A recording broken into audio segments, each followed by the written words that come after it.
Hey everyone and welcome back to the sports section. In today's video, let's talk about Spurs. I'll keep it as short as possible. I'm using these type of videos to create a discussion, not to dunk on any other club, because even though I am a Chelsea fan, I try to respect every other club out there. So please keep it respectful in the comment section.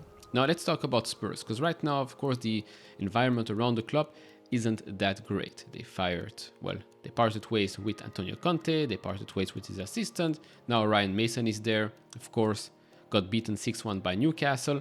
But then the last two games, if we're being honest, against United and against Liverpool, although they lost against Liverpool at the last second, all in all, I don't think it's that bad. They were losing 2-0 to Manchester United and then came back 2-2. They were losing 3-0 against Liverpool, came back 3-3, and then of course a couple of seconds later they concede the 4-3 to lose the game. Very, very unfortunate. But all in all, to be honest, I'll take the Chelsea example. If Chelsea were losing 2-0 against United or 3-0 against Liverpool this season, no way would we have come back to equalize the game. No way, because currently we're just not in the state of scoring any goals. Now I'm filming this video before the game against Arsenal. Hopefully we can do something there, but I'm not getting my hopes up just yet. Now talking about Tottenham right now, of course, the issue is who's going to be the next manager of the club? Is Harry Kane going to stay at the club or not? Because let's say you take Julian Nagelsmann as the next manager of Spurs for some reason, yeah? His big question will be what's happening with Harry Kane, right? Probably the second best striker now with Haaland in the Premier League. If he leaves, you have a big issue. Of course, you still have Sonny and you still have Richarlison, which again, I think Richarlison is a very good striker, has been underused throughout the whole season. Maybe he will get his chance next season. But if Harry Kane leaves, I'm not saying, oh, Richarlison can replace him and you don't have to buy another striker. No, that's the mistake Chelsea did when letting Lukaku and Werner go. You just get Aubameyang and then we hope that Broja is actually a good striker. Fortunately, he got injured, so we're staying with just Aubameyang and then we play Havertz as a striker, even though he's not a striker, etc, etc. I can go on and on. But Spurs, you're sitting 6th in the league, right? All things considered, if you're not looking at the table, you're purely looking at social media chatter and headlines in the BS media out there, you would think that Spurs is around, the 10th, 12th spot, a bit like Chelsea. But no, you are pretty close to the top 5.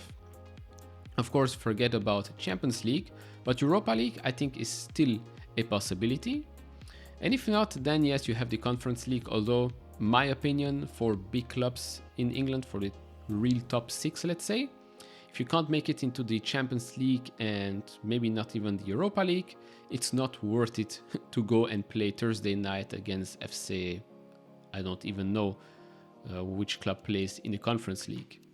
Because you're just wasting time on a Thursday night, and you maybe have to play already on a Saturday or on a Sunday, not morning, but lunchtime-ish.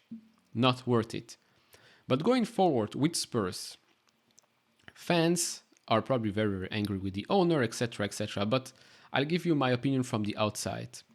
First of all, you have one of the best stadiums in the country, if not the world right now, which me as a Chelsea fan, I'm extremely jealous because I want a new Stamford Bridge Stadium, which could have happened a long time ago. Didn't happen because London, bunch of a-holes there. Anyways, second of all, in my opinion, you have an okay team. Depends what happens this summer. Of course, if Kane leaves, if somehow Sonny leaves as well, then yes, you have a big issue. Then you have to replace them. Are they replaceable? In my opinion, yes, there are plenty of players in the market that you could probably buy if you sell or if you lose Kane and Son this summer. Now, the crucial point here is who's going to be the next manager. Because in my opinion, Antonio Conte, again, is one of the best managers on the planet right now. And I repeat it again, like I said in the past video, he was 100% correct. You can get the best manager out there. But if the owner, the managing team, and the players are not on the same line, are not in the same, let's say, headspace when it comes to actually winning games, not giving up, then it doesn't matter who's the manager. It doesn't matter.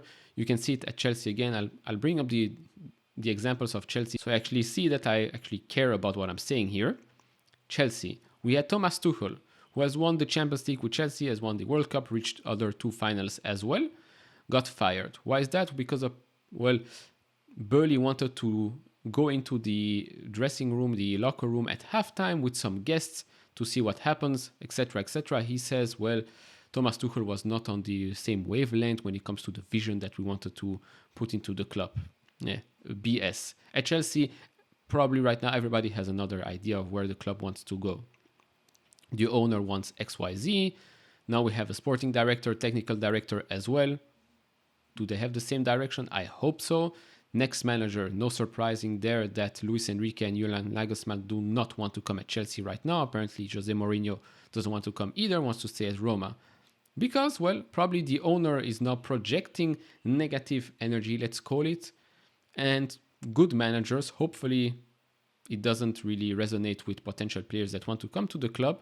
Because if I'm a player and I'm seeing, wow, they sacked 2 managers in 1 season, maybe I'll consider other options right now. Because again, remember, you're buying a player to play under a certain manager. If that manager suddenly gets sacked like this, well, maybe you're going to spend the rest of the season on the bench.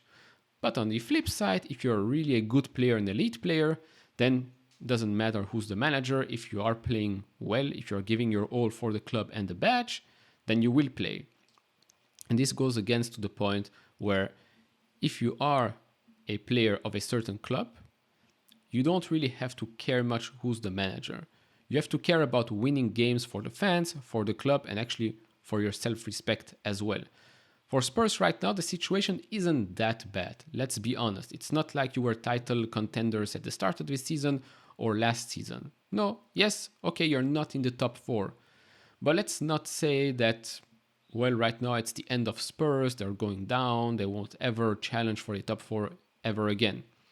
It's not true. Betancourt injured, Bissouma injured.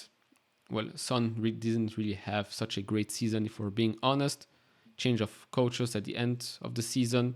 So all of that, take all that into consideration if you're a Spurs fan. It's not the end of the world. A good summer transfer window with some critical changes in management team can go a long way. Of course, those are just my thoughts. You could leave your thoughts down in the comments below. If you enjoy this type of videos, leave it a thumbs up, subscribe if you have not, and I'll see you all in the next one. Bye-bye.